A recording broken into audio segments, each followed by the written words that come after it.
દુગદા ગામમાં એક યુવતીએ પોતાનું જે જીવન છે એ ઝેરીલી દવા પીને ગુમાવ્યું છે. તો એનું મેટર શું થઈ શકે, કેમ આવું પગલું ભર્યું છે આ દીકરીએ.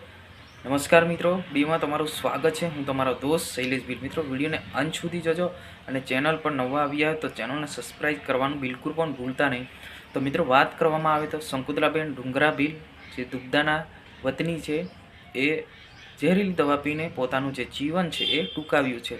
તો એવી તો કઈ મજબૂરી હોઈ શકે છે કે જે આ દીકરી છે, આ દીકરીએ પોતાનું જે જીવન છે ગુમાવી દીધું છે.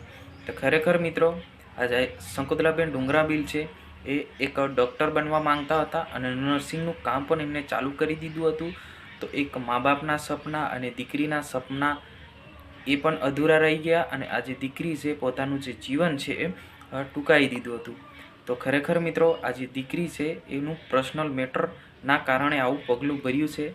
તો આનું જે પગલું ભર્યું છે એ એમના પર્સનલ મેટરના કારણે જે પગલું ભર્યું છે. તો ખરેખર આની સાથે જે પણ કૃત્ય કર્યું હશે, જેના કારણે જે આ ત્રાસીને એ ઝેરીલી દવા પીને પોતાનું જે જીવન છે ટૂંકાવ્યું છે.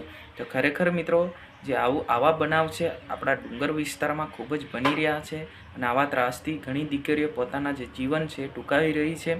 તો ખરેખર મિત્રો, આવું પગલું ના ભરવું જોઈએ. એની સાથે એવુંથી કઈ મજબૂરી હોઈ શકે છે કે પોતાનું જે જીવન છે એ ઝેરીલી દવા પીને ગુમાવી દીધું છે.